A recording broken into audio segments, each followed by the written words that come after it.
Welcome everybody to tonight's PBS Teachers Live webinar brought to you by PBS Teachers and Classroom 2.0.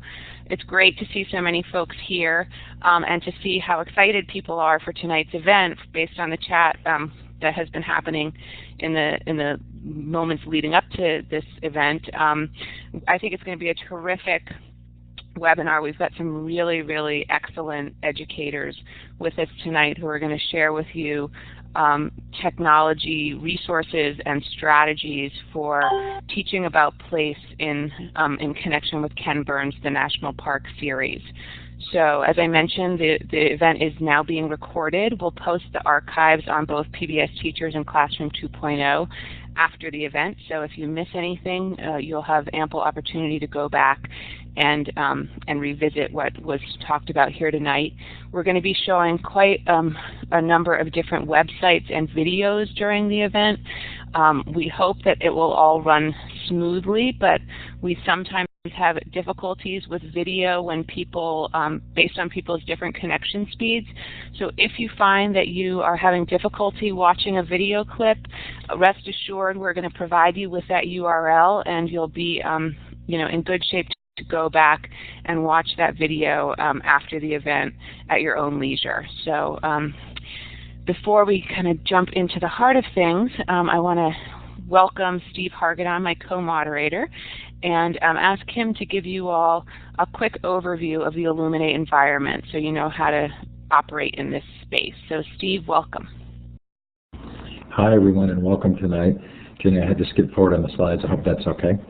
So you are in an Illuminate session. This is an online teaching and learning program, and it's designed to be participative. So even though we're probably not going to take audio questions from the audience tonight, there are other ways that you can participate. Below the participant window, you'll see some emoticons. There's a little smiley face, and a clapping hand, a frown face, and thumbs down. You don't see much of that, but they're all available for you to use. To the left of that is a hand with an up arrow, and that would be for raising your hand. We're probably not going to use that tonight, but that would allow you in normal circumstances to raise your hand to ask a question. But again, tonight we'll probably just have you do the clapping hands or the smiley face.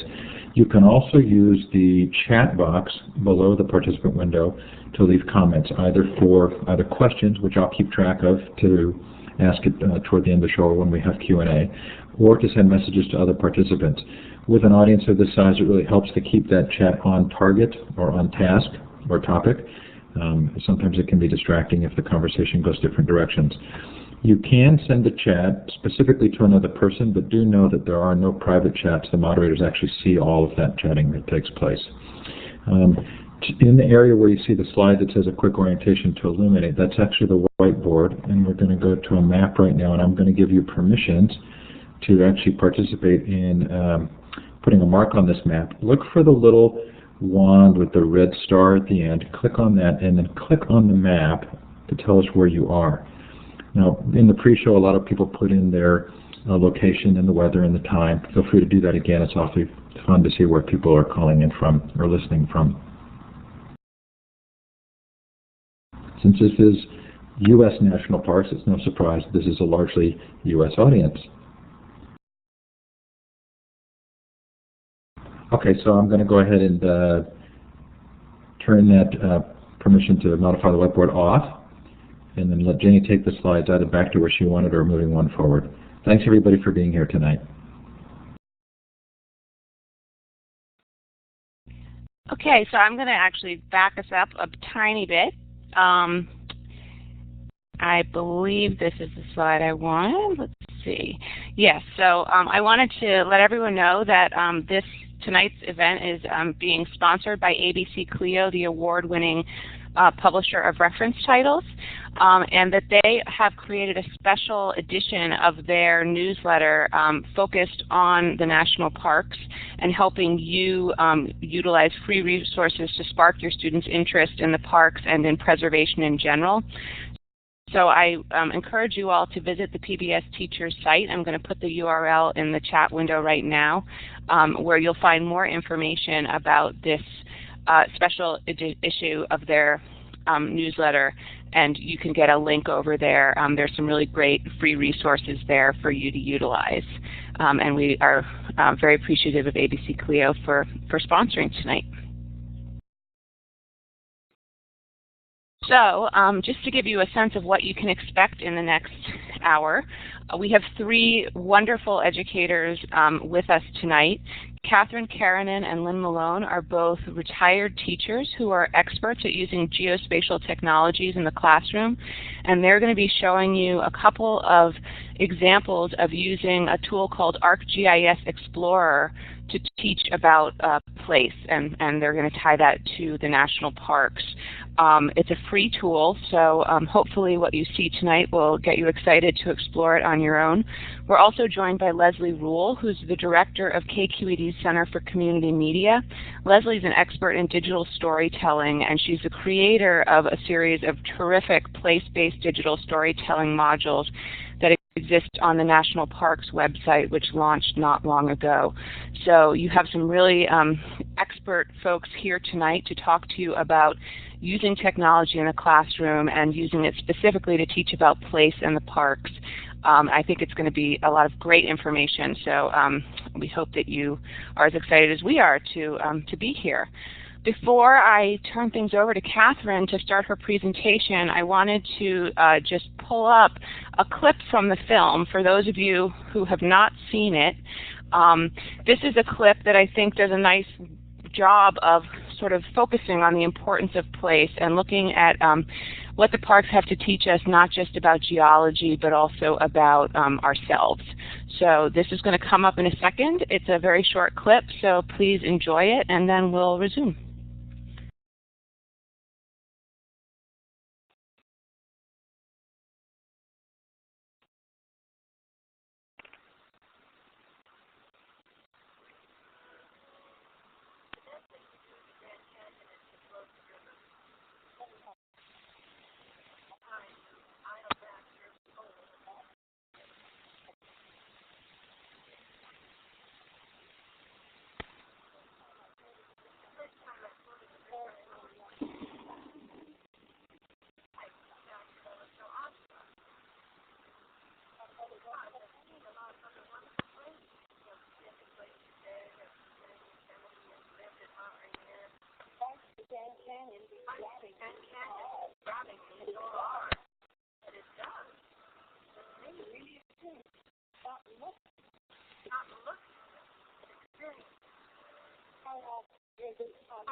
Great, so hopefully you were all able to see that. If not, Steve put the URL in the chat window so you can go back and visit it at another time. That's part of a larger collection of clips from the film that are all available on YouTube, and there are a lot of clips available at both PBS Teachers and the National Park site as well. So now I'm going to turn it over to Catherine. As I said, she is a teacher and expert at GIS. And so she is going to show you ArcGIS Explorer and what you and your students can do to learn about place. Welcome, Catherine. Hi, everybody. I'm really having a good time watching where everybody's from over here in the chat window. Tonight, in this presentation, we're going to be using a tool called ArcGIS Explorer.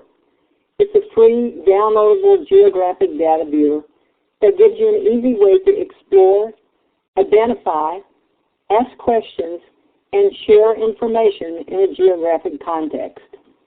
You can access ready-to-use base maps, you can add your own local data, You can add photos and other information.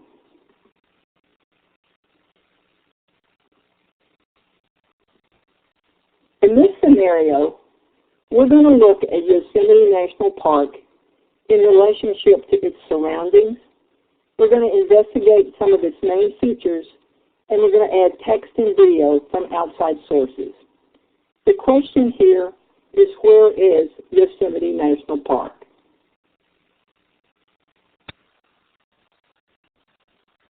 As you can see me zooming in, you can see that it's to the west of Nevada. It's in the Sierra Nevada mountains of California. And if you look over to the west, you can see San Francisco. Right to the west of it is the Central Valley of California. And to the east of it is Lake Mono. If you can continue zooming in, you can see that it's a very large park. It encompasses 1,200 square miles, and it was one of our first wilderness parks. If you see those green trees and that yellow pushpin, that is the visitor center. So we're going to, like you do in any park, we're going to go to the visitor center, and we're going to pick up a brochure. And this is, of course, been linked to a URL. Now, as I go through the next slide, I would like for you to also look at the lower left-hand corner, and you will see our navigational controls. This allows us to zoom in and out, it allows you to turn, and it allows you to tilt. So the next view that you see, we have actually tilted this so you get a 3D perspective, and you see that valley, which is at the center of Yosemite, with those big canyons, those cliffs on the side, and the Mercer River down there. Now, I want you all to know this is not, if you were doing this in real time, this is not a static thing. You could move this around.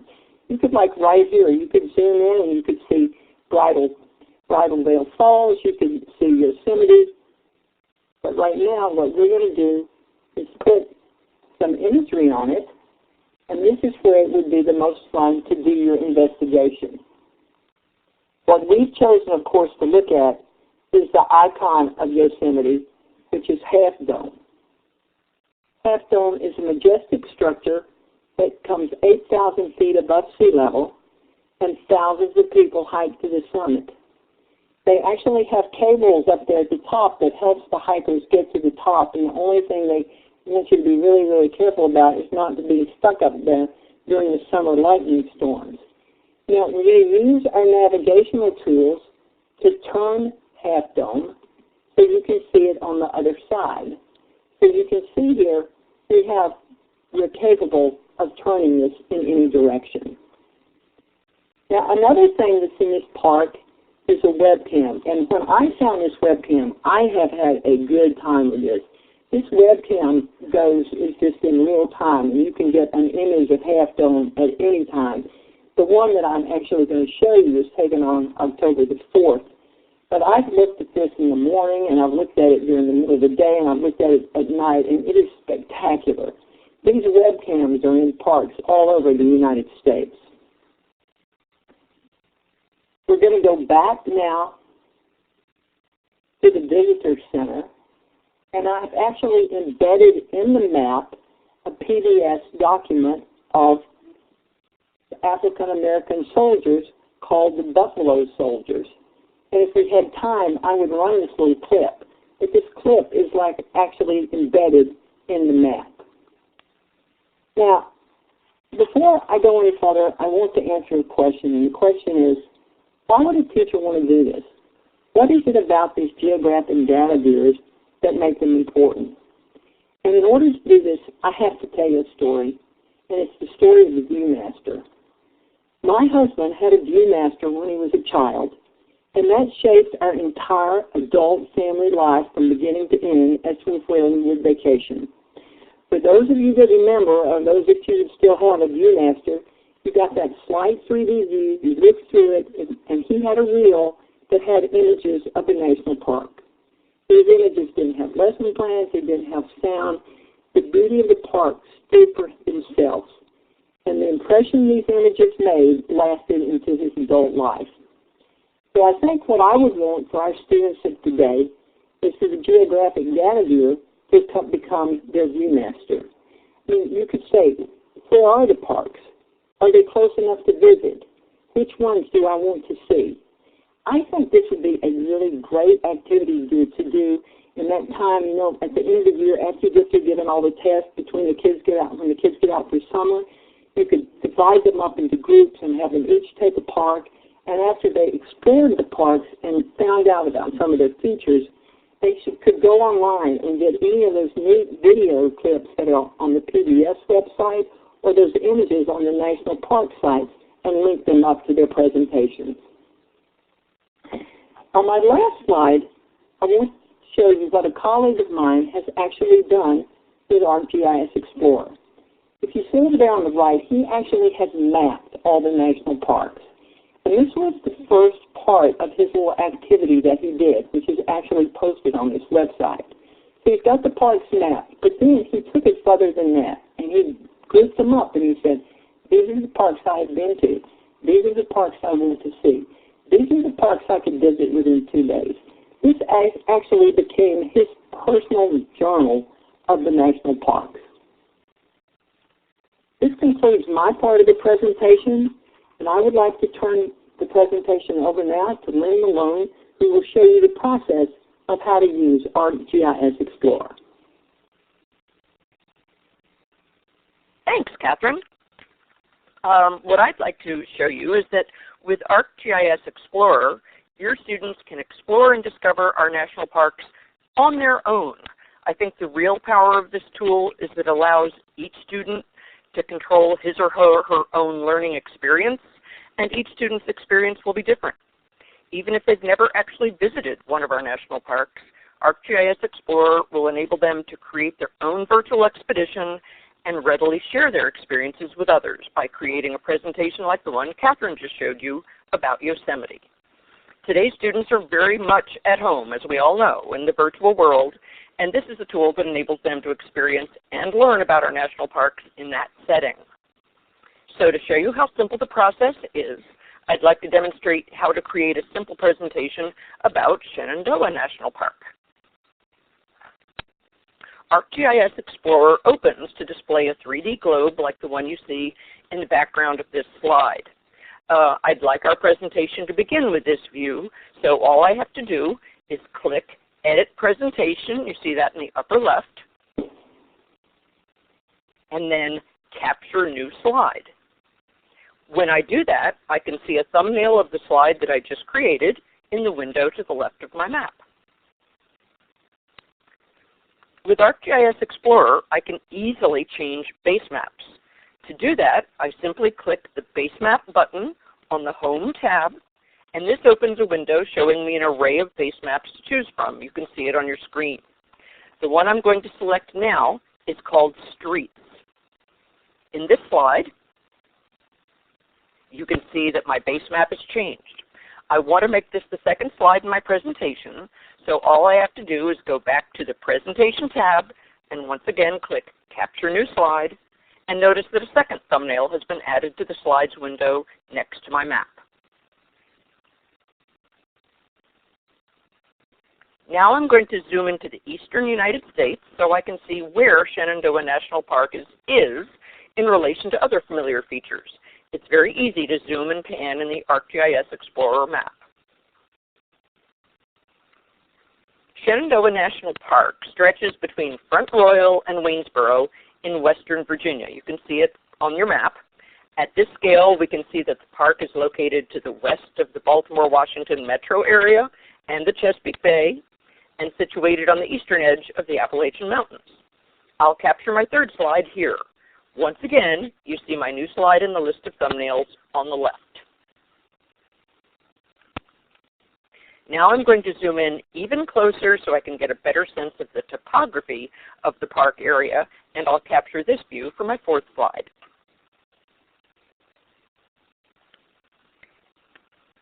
Now I'd like to switch my base map once again. Following the same procedure I did earlier, I select the Home tab and then click the Base Map button. This time I'll select the base map called Imagery. This is going to change my base map to a satellite image of the same extent we're looking at now.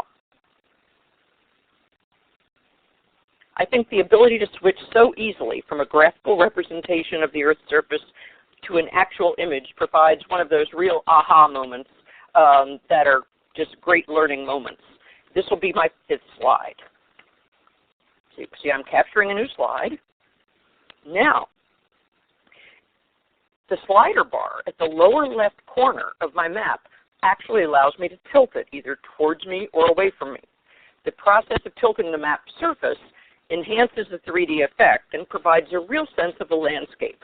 At this point, you feel like you're flying right over the park. This will be the 6th slide in our presentation. If you remember in Catherine's presentation about Yosemite, she had several icons on her map, one linked to a webcam view of Yosemite and another to the Visitor Center website. With ArcGIS Explorer, it's easy to create links to just about any type of media, websites, photographs, videos, or documents. I'll show you how simple it is. On the Home tab, I'll click on Point on the Notes button. You can see that right above the cursor. And when I do that, I click anywhere on my map to place the point where I want it to be. When I do this, an orange balloon icon and an empty note box appears. What I want to do here is create a link to the PBS National Parks webpage where we can view a video. I'll name this note Shenandoah National Park in the title bar. Then I'll change the icon from the orange balloon to a movie reel. And all I have to do to accomplish that is to right-click on the balloon icon and select a new symbol from a drop-down menu that gives me a lot of options. There's a movie reel in there, so it's perfect. Finally, I'll paste in the URL for the PBS webpage into the box itself. And when I'm done, I click OK. And as soon as I do that, the note box immediately changes to the window that you see on your screen now. You can see that the note is now titled Shenandoah National Park, and it contains the web page. I paste it into the note box. When I close the note window, my movie reel icon will still be there. So I can link to the National Parks web page at any time by just clicking on it. So far, we've created a very brief presentation with just 7 slides. But I think you can see just how easy it is to create them. Students can make any number of slides and string together a whole story, sharing their own vision. The other really cool thing, which you can't see because this is a static PowerPoint presentation, is that they can interrupt their presentation at any point while they're showing it because it's a live map. So if someone watching their presentation asks, is that a waterfall over there? They can interrupt the presentation, go to the point, and investigate to answer that question. When they're ready to resume, all they have to do is click Next Slide to jump back into the sequence. So they can create, modify, and rearrange any number of slides, which can have any number of associated media elements to present their own personal view of the area. If you have 30 kids, you can have 30 presentations of the same area, but they'll all be totally different. The final thing I want to show you is how to create concluding and introductory slides for your presentation to give it a more polished look. First, we'll create our concluding slide. From the Home tab, click the Add Content button and select the bottom item, which is called Image Overlays. All this means is that you want to add an image to lay on the top of your map. This opens a navigation window which enables you to locate the image that you want to use. In this case, I've already created a slide, so all I have to do is navigate to its location on my hard drive and then click Open. When I do that, my image appears, but it probably doesn't fit my map display area exactly. As you can see here, the word park is not fully visible. To correct that problem, I simply right-click on the name of the image in the contents list to the left of my viewing area, and then I select Position, and then select Fill. And lo and behold, my image now fits the view window perfectly. So all I need to do is capture a new slide to create the concluding image for my presentation. Now I'm going to go back to the very beginning of my presentation and use a very similar strategy to create an introductory slide.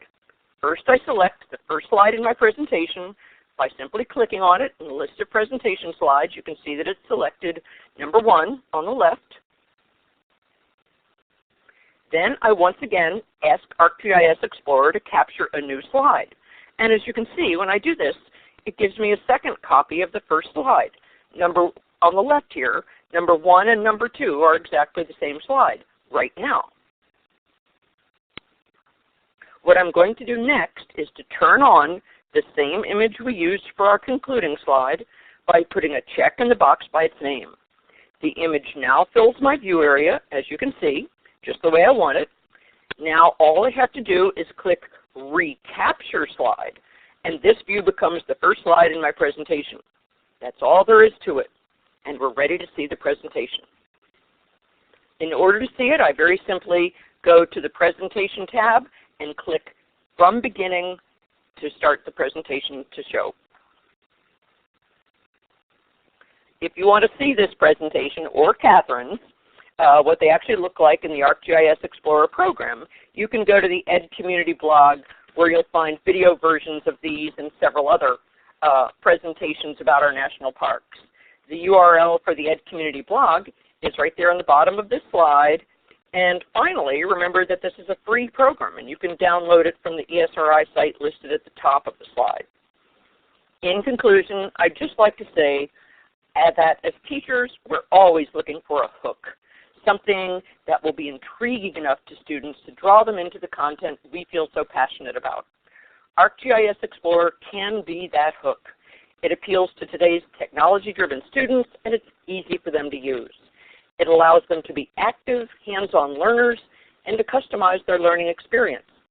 I think you'll find that this tool, in combination with the PBS videos and their rich online resources, will enable your students to truly explore our extraordinary national park system from your own classroom, wherever it is. Thank you. Thanks, Catherine. That was great. I see from the chat window that there's a lot of enthusiasm about this tool, a lot of good questions. So we are going to have a Q&A period at the end where we can address all those questions, but folks should feel free to keep putting questions in the chat window, and hopefully Catherine and Lynn and also Charlie here from ESRI can help to answer some of those questions as we move forward.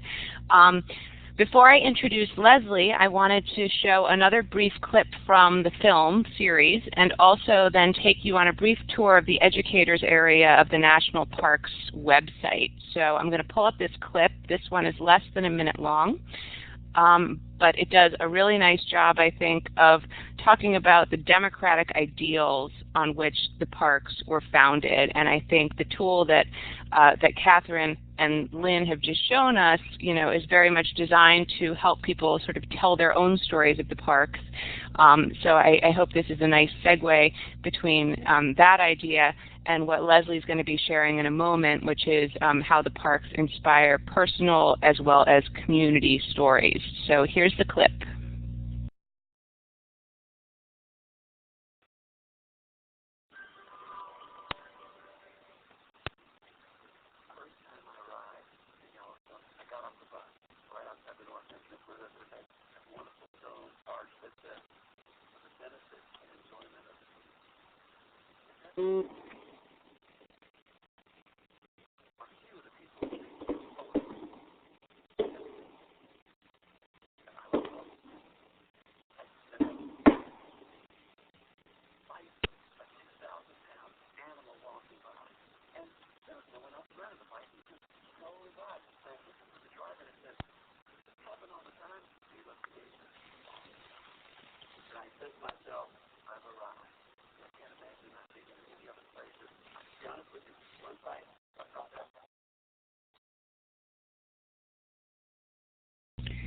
So for those of you who haven't seen the series, that is Ranger Shelton Johnson, who is featured frequently in the series and is a really wonderful ambassador to the parks.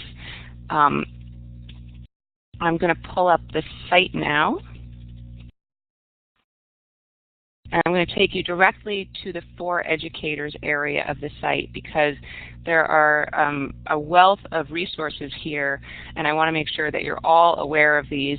I saw someone say earlier that she teaches 4th grade. Most of the resources on the site were designed with middle and high school students in mind, but they can definitely be utilized with younger students.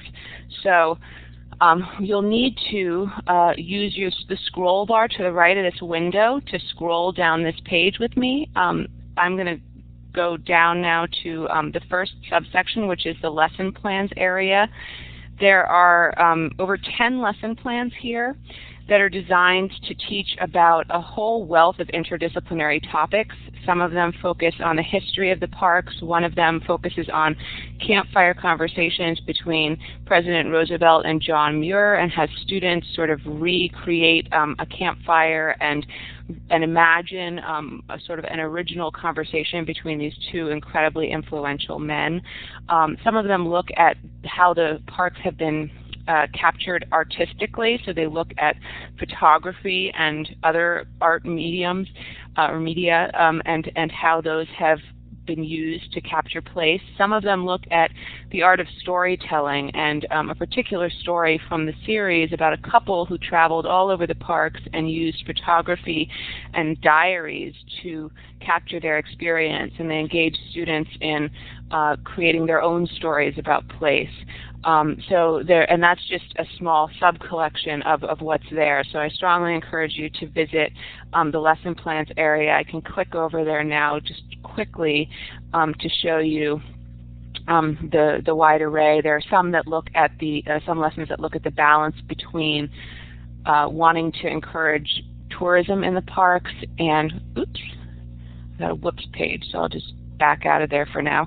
Wanting to encourage tourism and wanting to encourage preservation, and have students look both at the historical debates about that as well as modern day issues in which people are trying to balance those two sometimes competing aims.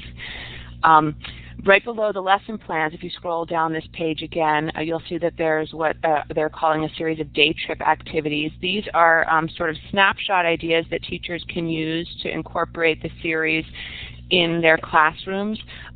These also are interdisciplinary. One of them looks at invasive species and the effects they're having on the parks. Some of them look at the notion of community service and think about the Civilian Conservation Corps and how that was really key in developing the parks, and encourage teachers and students to explore ways that they can get involved in helping to preserve their own local communities. Then scrolling down the page a little bit further, there is the Untold Stories discussion guide area. The Untold Stories project was an effort to create a series of mini documentaries that complement the larger film series and that look at diverse perspectives and experiences in the parks. So they look at how African Americans, Asian Americans, Hispanic Americans, and Native Americans were instrumental in the history of the parks and how they're instrumental in the mission that the parks are trying to fulfill today. Each of these has a video clip as well as discussion questions and background information and ideas for how you can engage your students with this content. And last but certainly not least, there is a collection of wonderful screencasts. These are video tutorials designed to help you as educators use new media and technology tools to implement place-based digital storytelling lessons in your own classrooms. And we are very lucky tonight to have with us Leslie Rule, who created these place-based digital storytelling modules. And she's going to talk to you about what these modules offer you, and then show you some examples of place-based digital storytelling that have been created by KQED, where she runs the Center for Community Media. So I'm going to close out of this web tour, and I'm going to forward the slides and welcome Leslie. Please take it away. Well, thank you, Jenny, and thanks, Lynn and Catherine, for that wonderful presentation on ArcGIS Explorer. So we're going to take a look today at the 11 place-based digital storytelling modules that we created for the National Parks series. So the first thing you might be asking, and I just want to set the context, is what is place-based digital storytelling? We've been defining digital storytelling for years now, but if we think about it, and this isn't really a definition, but more just kind of a statement, it relies upon the importance of personal story or personal narrative, the love of place. It was really interesting, even as we were here, everyone was really shouting out where they were from. We are all from somewhere, and that place is really important to us. And then the use of technologies old and new to foster these personal connections, the sustainable connections to our nation's national treasures. In this particular context, it's national parks, but we have many, many, many national treasures. So that's the way we think of place-based digital storytelling. Story for storytelling, new and old technologies for digital, and then really we're going to look at mapping and geo applications that have come up in the last couple of years for place-based. But first, let's have a little survey to see where we are in this whole place-based spectrum. So we're going to do a survey, and if you look right under where all the names are, there's a check for yes and an X for no. So do you use an online photo sharing site like Flickr or Picasa? And if you do, click yes, and if you don't, click no. We just want to get an idea here.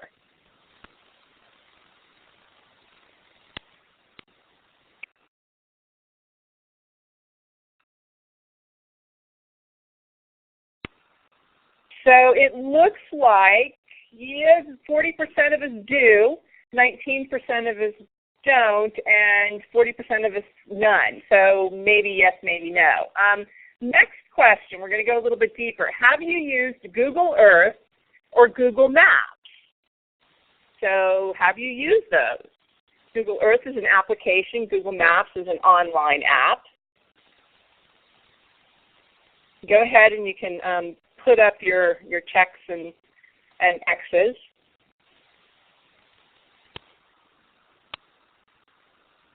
So actually more people have used Google Earth or Google Maps than have used Flickr. It's kind of interesting. And very few people haven't. Okay, and then the final question is, we're going to go yet a little bit deeper, is have you created your own content using either Google Earth or Google Maps? Because in the end, that's where we're going.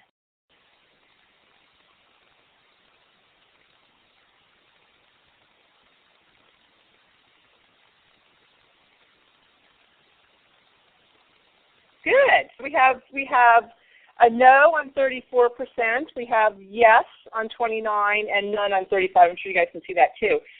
But I'm willing to bet that by the end of this presentation, 100% of you will be wanting to create and upload your own content either to Google Earth or Google Maps.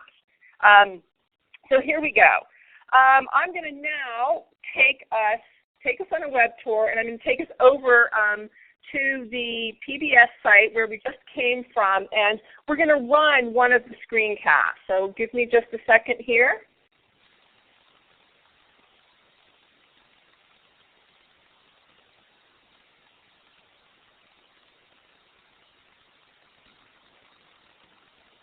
Should be loading now.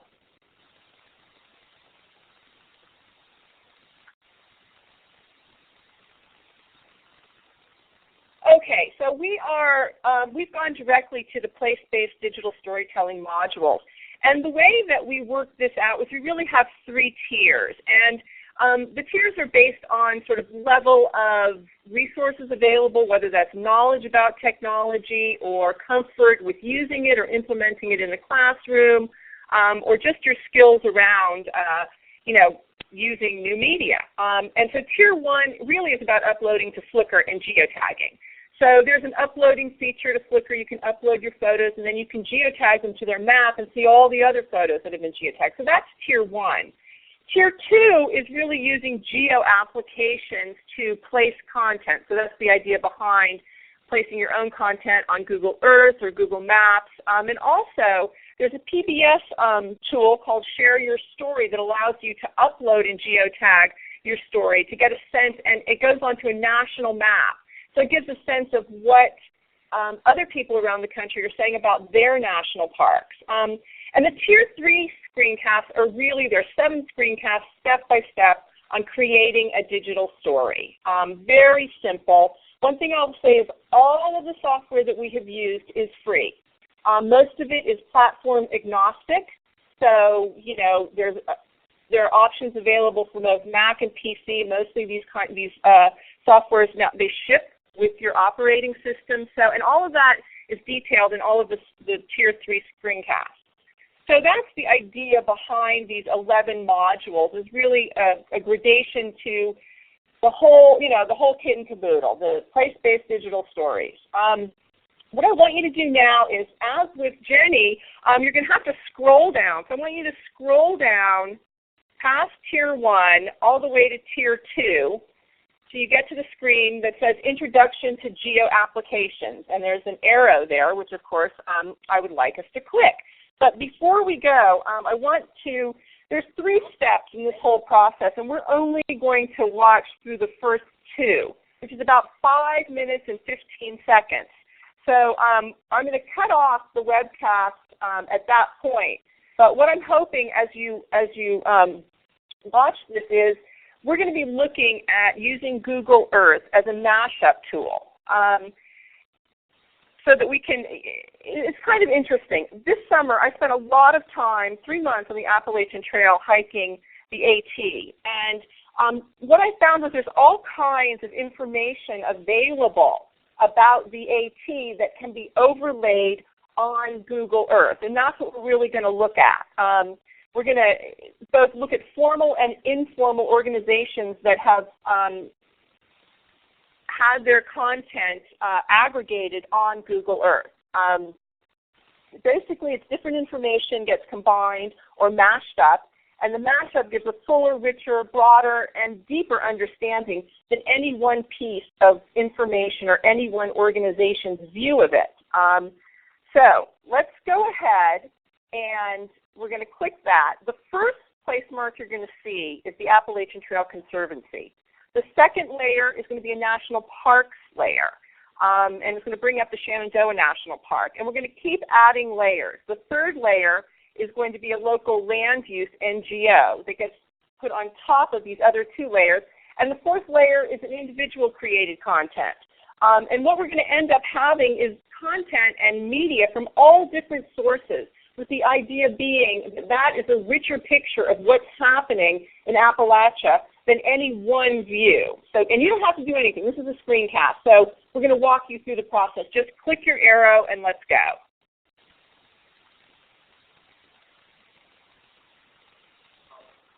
Welcome to our EduCast on using new media tools for outreach in support of National Parks, America's Best Ideas, a new film by Ken Burns. The purpose of this EduCast is to introduce online geo applications, specifically Google Earth, and to explore how these new media tools can help forge a stronger bond between community and place. Step 1 is locating your place. The main navigation tools are on the right. The slider allows you to zoom in and zoom out, thereby changing scale. The other 2 navigation controls allow you to look around from a single vantage point or to move your position from one place to another. Feel free to experiment on your own with these.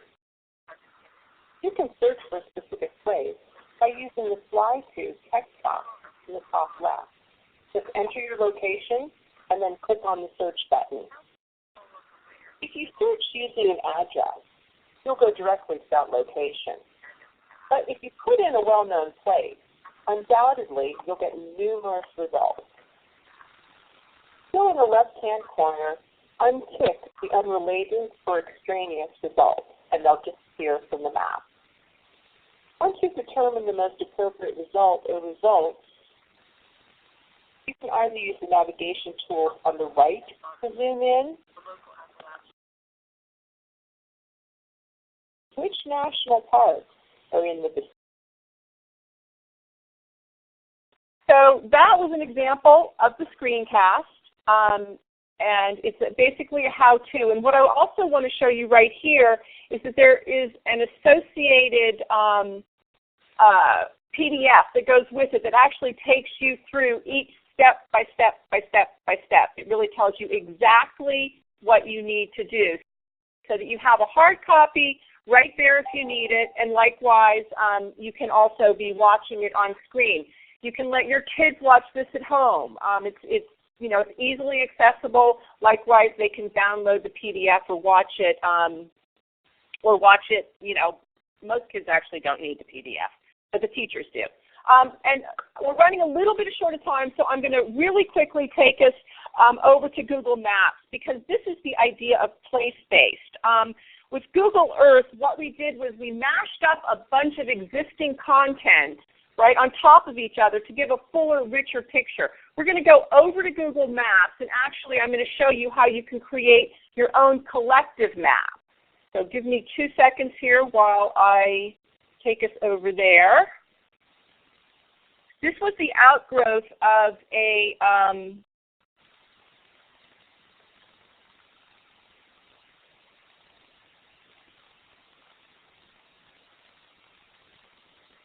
So I hope everyone can see the Google map that's in front of you.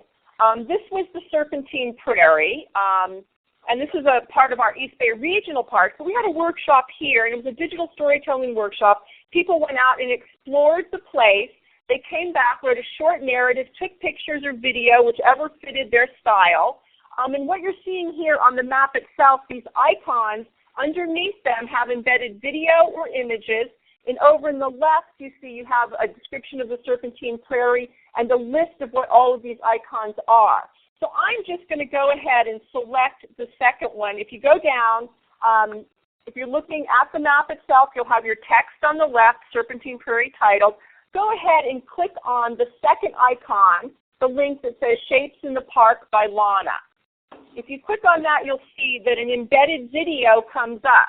And this is the digital story that was created by Lana about the Serpentine Prairie.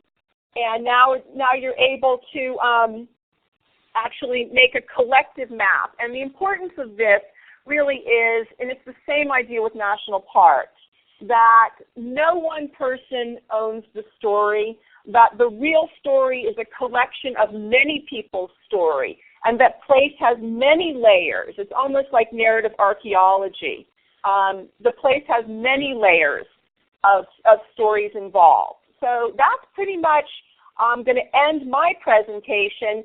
The Tier 3 screencasts are the ones that take you through the digital storytelling process and the uploading to YouTube so that you can actually embed it in this map.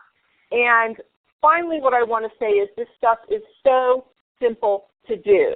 There is a sort of saying in new media, which is, once done, learned. If you can cut and paste, you can do everything on a Google map that you just saw. So there we go. I'm going to throw it back now to Jenny, and thank you very much. Go ahead and look at the screencast. They'll take you through the entire process.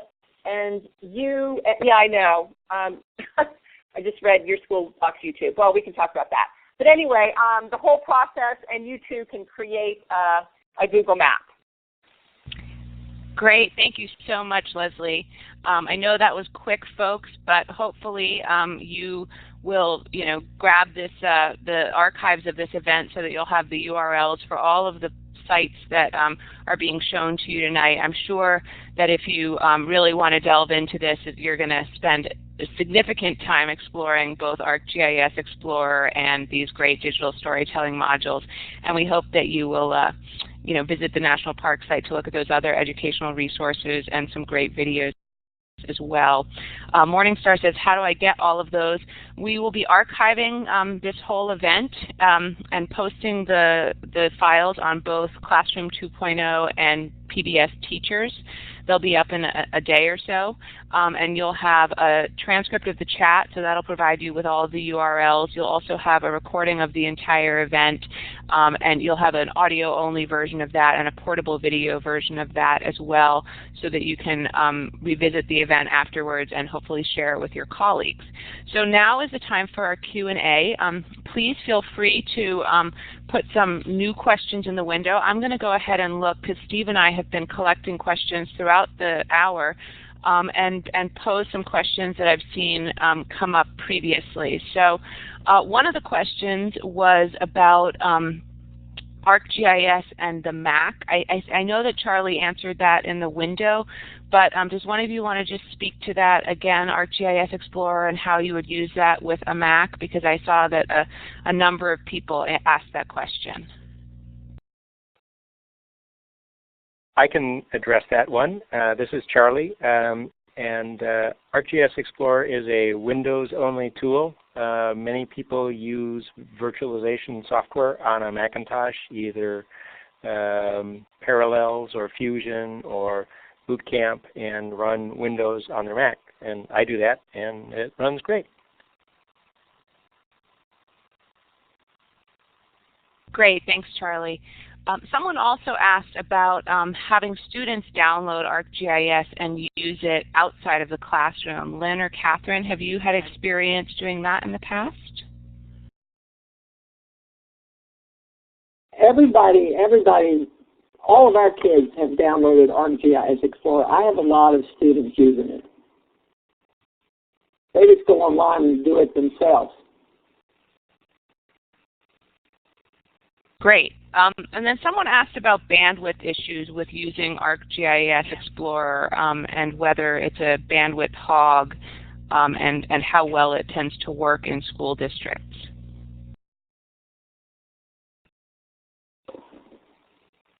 Okay, let me just say, I've used this in 2 classroom settings. Now, they had a pretty good internet connection, and all the kids were using it, and it all works fine. I don't know if you don't have a really good internet connection, whether everybody's going to get to hook up or not. Charlie, what's your read on that? Any of the tools, whether it's Google Earth, ArcGIS Explorer, that are going to rely on significant data coming off of the internet will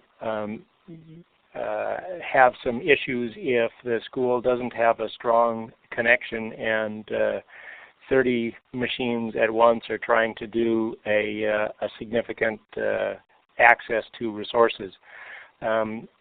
Many of these schools have restricted access that way. Some schools have said, hey, we're going to focus on using local data as well. ArcGIS Explorer is able to do that, and that's a way some schools have gotten around the issue.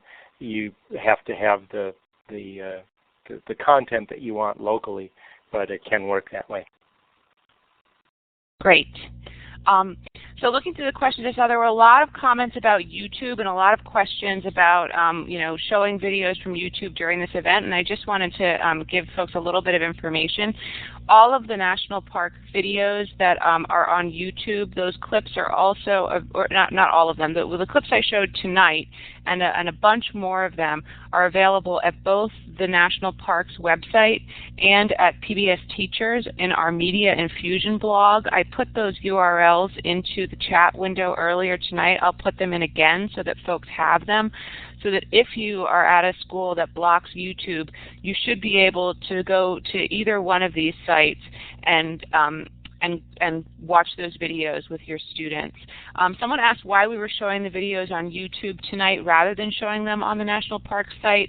The only reason is that when the videos on YouTube are autoplay, so it's just a little bit easier in the Illuminate environment to pull up videos in that way and have them just play without having people to have to press play on their own individual computers. So that's the reason that we did that tonight.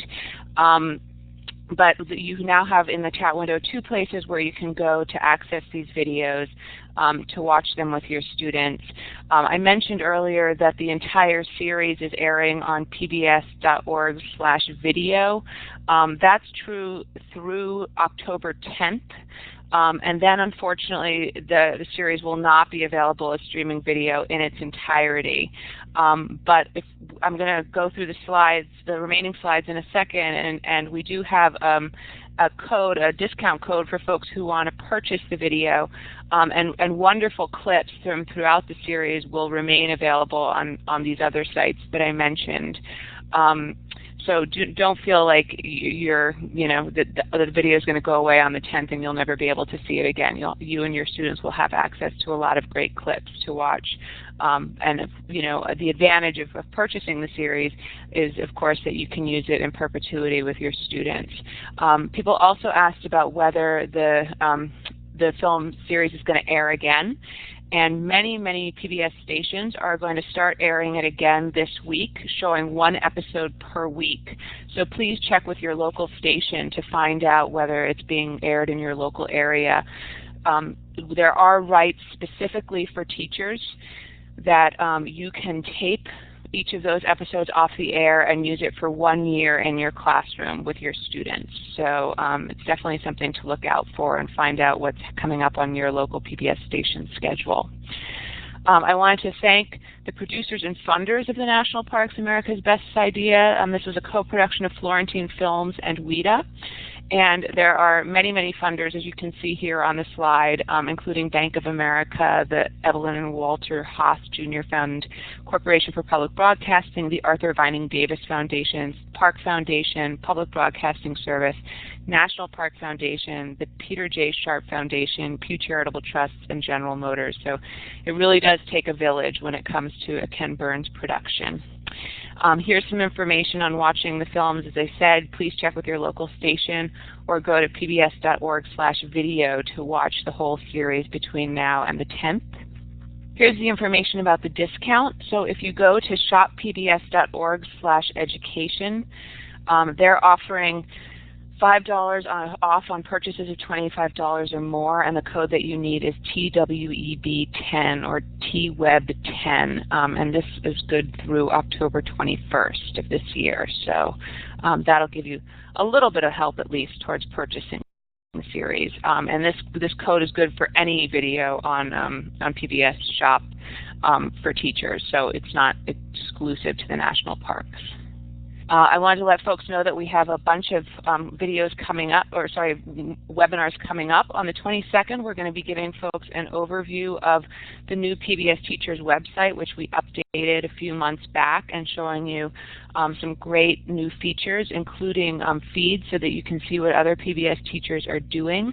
You can log into the site, you can comment and rate resources, you can join discussions with other teachers about PBS content, about challenges in the classroom and how you're using media and technology to address those. So we hope you'll join us for that. Then on November 10th, we have our colleagues at PBS TeacherLine, which is our award-winning online professional development service, who are going to be talking about the courses that they offer and how you can get pajama-compatible professional development credits through PBS TeacherLine. Later in November, we're going to have a webinar featuring Sid the Science Kid, a very popular PBS Kids program, which is going to look at the flu and health issues. And then in December, on December 8th, we're going to be joined by the producers of Frontline's Digital Nation, which is a really exciting multimedia and user-generated content project looking at how technology is changing the way that we teach and learn today. And that's a participatory project where teachers and students are being actively encouraged right now to share their stories about how technology is influencing what they do. So we hope that you'll join us for that webinar as well. Of course, we hope that you, in between webinars, will visit PBS Teachers, where in addition to offering webinars, we offer thousands of free resources that are standards-based and connected to our on-air programs. And as I mentioned, we have a community where you can join the site and comment and rate and interact with other PBS teachers. We have a new series of widgets called Activity Packs, where we've taken our content that's organized around specific themes and pulled it all together into these cute little widgets. And you'll notice there's a Grab It button on the bottom of the one to the left. You can just embed this widget right on your own class or school web page or social media site site so that you can use it again in the future. And there's all kinds of different topics represented in these different widgets. So we hope you'll visit the PBS Teachers Activity Packs page and check these out. We do have a discussion in the community where we're hoping that people will continue to talk about some of the topics that have been brought up tonight. So if you are just, getting a taste of this and you want to talk to other teachers about how they're using these technologies in the classroom, we hope that you'll log into the site and join that discussion and share your thoughts and questions. Of course, we also encourage you to join Classroom 2.0, the network that Steve created, which is over 15,000 strong today and is a community of educators talking about using Web 2.0 and collaborative technologies in learning. Oh, wow, Steve corrected me, 31,000 strong. I've been asleep at the wheel since I last checked. And we want to thank Illuminate for hosting tonight's event and making this all possible. Last but not least, here's the information on our archive pages. If you go to both the PBS Teachers homepage and the Classroom 2.0 homepage in the next day or two, you will see links to these archive pages where you can grab the recordings of tonight's event. And last but not least, I'm going to ask Steve to pull up the survey. If you're interested in getting a letter of confirmation so that you can show professional development folks back in your school or district that you participated in tonight's event, please fill out the complete survey and let us know that you're interested in receiving a letter of confirmation, and we'll send that out to you shortly. And we appreciate everyone's filling out the survey so that we can, continue to learn about and make these events stronger in the future. So we hope we'll see you on the 22nd.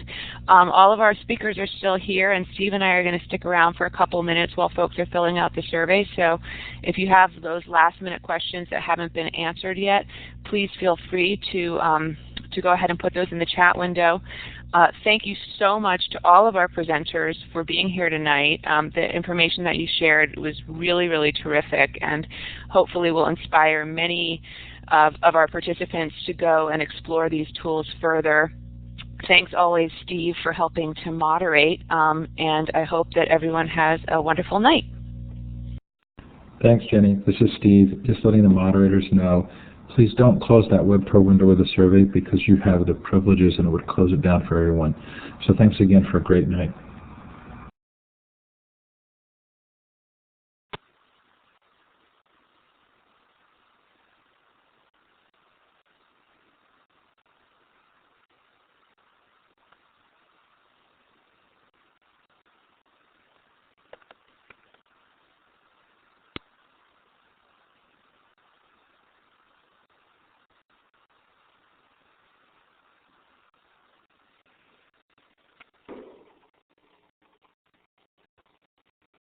So I'm looking through the questions. I don't think there are any that we missed, but hopefully if someone did ask a question that didn't get answered, they'll ask it again here so that we can be sure to answer it while we're all still here. I'm glad you said that it was on something else other than YouTube.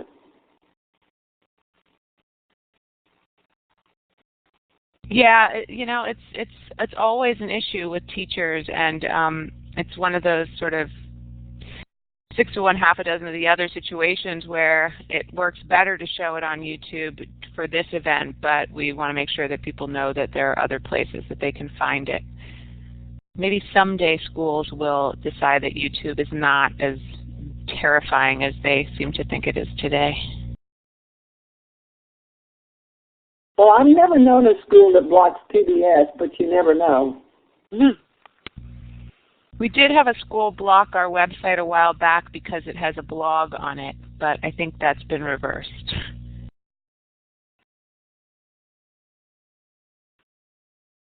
One thing we're finding, too, is that as much as it is not wanting kids to spend time on YouTube, that's actually changing. What isn't changing is the bandwidth problem, is you just can't have so many downloads coming off of YouTube. Most school systems can't handle it, which is one of the, actually we find that to be more the reason now than, we don't want kids on YouTube. Oh, that's interesting. Yeah, that's isn't it? An issue both in the educational world and in the corporate world. and in the public media world, believe me. I like the United States when we all put where we're from. I think that is, yes, I like that. There's something really fascinating about place. It's deep. It goes really deep. Well, I wish there are so many in the East. I wanted to zoom in and see where exactly in the East they were. Yeah, I don't know. Well, there were some from Maine and Rhode Island and Massachusetts, and let's hear it for Rhode Island. If you go back and visit the chat, if you go back and look at the chat, up at the beginning, we probably had 40 folks here well in advance, and everyone was talking about where they were from. But yeah, it looked like there were a lot in Massachusetts, New Hampshire, Rhode Island, so all over the place. I got kind of nervous. I was so busy reading when they started signing on and telling where they were and talking about it. I was so busy reading about that, I nearly didn't get queued up. But you did, just in the nick of time. Love this place. Love it. Here we have some more people saying Alaska, Vermont, Boston. So. Yeah. Argentina. Illinois, Florida, New Jersey. So, and we had someone very early on say that he was participating from South Korea. Oh, boy. Yeah, I think that's our furthest flung participant to date. We've had folks from Australia, and we've had folks someone in Morocco, someone in the UK, a few people in the UK. So it's exciting to see.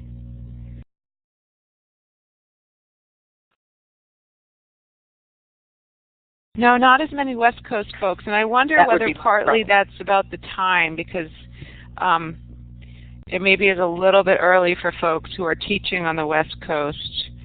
But yeah, we don't want to make it too late on the East Coast, so it sort of seems like 5 p.m. West Coast, 8 p.m. East Coast is sort of the best that we've been able to arrange so far. One woman said she'd been looking forward to this all day. That's great. She was excited. Corin, I'll go back and check the website, but I think what the website says is that you can log on anytime after 7, but that the event starts at 8. Anyway, I hope that's what it says. I apologize if we misled you. Tanya, here's the link for the videos. I'm putting that in right now. Are you talking about the videos that we showed tonight? I'll assume I'll put in all of the links, and that way you'll have all of them. So there are a lot of videos on the National Park site. The clips that we showed tonight are on the PBS Teachers site, on the Media Infusion blog.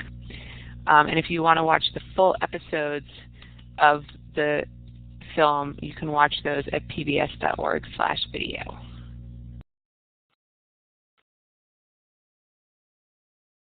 Fabulous videos. They made me want to stop working and just go visit parks.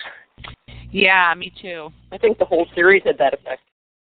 I know. I thought earlier, how great would it have been if this had been able to air in the spring, and then all summer people could have been out and about exploring these wonderful parks. But I guess now everyone will just have to wait until next summer. And for educational purposes, it's better that it's on now. It's true. Because people can be capitalizing on this in the classroom all year. Yeah, absolutely. In May, it's tough.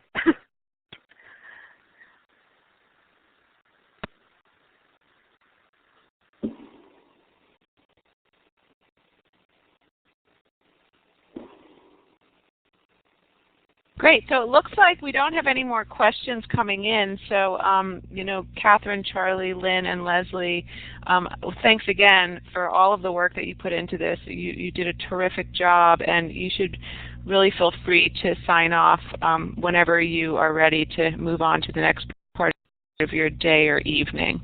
And again, we really, really appreciate all of your help with this. Well, I certainly enjoyed it, and want to say thank you for all the organizing. Absolutely. It was a pleasure. All right, guys. Good night. All right. Take it easy. Okay. Good night. Good night, too. Bye-bye. Bye-bye.